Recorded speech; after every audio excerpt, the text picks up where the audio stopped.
আসসালামু আলাইকুম, hello viewers, Yescoin new update today. Yescoin আজকে 20 তারিখ, আজকে কিন্তু প্রথম ফার্স্ট স্ন্যাপশট নেবে।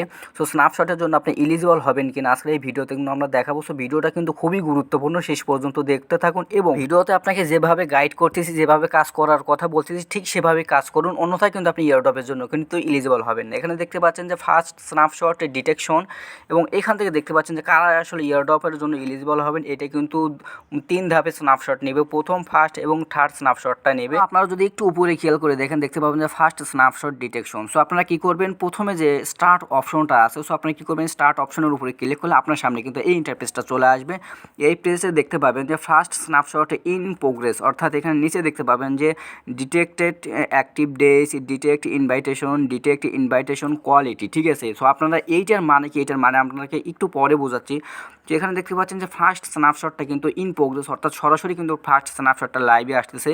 এরপর আপনারা কী করবেন, আবার যে স্টার্ট অপশন আছে, সো আপনি স্টার্ট অপশনের উপরে ক্লিক করবেন।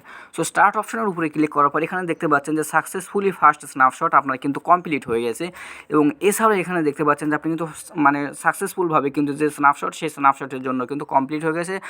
বা নিচে দেখতে পাচ্ছেন যে to maintain your airdrop eligibility, মানে কিন্তু আপনি কিন্তু ইয়ারড্রপের জন্য এলিজিবিলিটি হয়েছেন, বাট আপনাকে কিন্তু invite more friend and brain back those who left, অর্থাৎ আপনাকে কিন্তু ফ্রেন্ড রিফার করতে হবে। যেহেতু আমি কোনো ফ্রেন্ড রিফার করি না, সেক্ষেত্রে কিন্তু আমাকে ফ্রেন্ড রিফার করার কথা বলতেছে।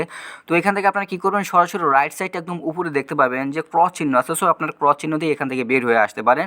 এখানে কিন্তু আপাতত আমাদের আর কোনো কাজ নেই। সো সরাসরি আপনার সামনে যখন এই পেজটা আসবে, তখন বাম সাইডে দেখতে পাবেন যে ক্লেম, সো ক্লেম লেখার উপরে ক্লিক করুন। ক্লিক করার পর এখান থেকে দেখতে পাবেন যে আমাদের হোম পেজে কিন্তু একটা রকেট উপর দিকে উঠতেছে। সো আমি যদি আপনাদেরকে একটু মার্ক করে দেখাই, এই যে রকেটটা, সো আমরা যদি এই রকেটের উপরে ক্লিক করি, এখান থেকে দেখতে পাবেন যে স্ন্যাপশট লেখাটা চলে আসবে। সো আমরা কী করব, এই স্ন্যাপশট লেখাটার উপরে ক্লিক করব।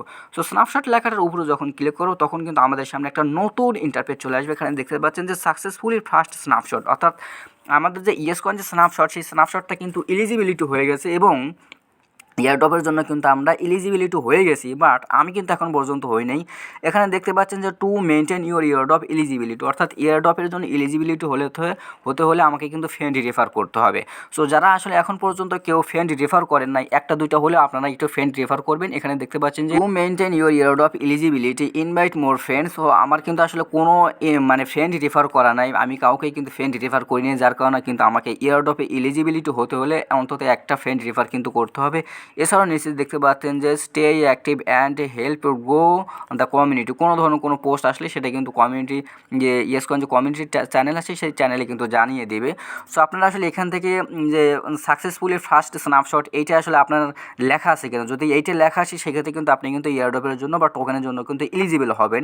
সো আপনি একটু খেয়াল করবেন যে আপনার সামনে এই লেখাটা চলে আসছে কিনা। সো এই লেখাটা যদি আসে, তাহলে কিন্তু আপনি ইয়ারড্রপের জন্য এলিজিবিলিটি হয়ে গেছেন। তো এই ছিল আজকের ভিডিওটা ভালো লাগলে অবশ্যই কিন্তু চ্যানেলটি সাবস্ক্রাইব করবেন।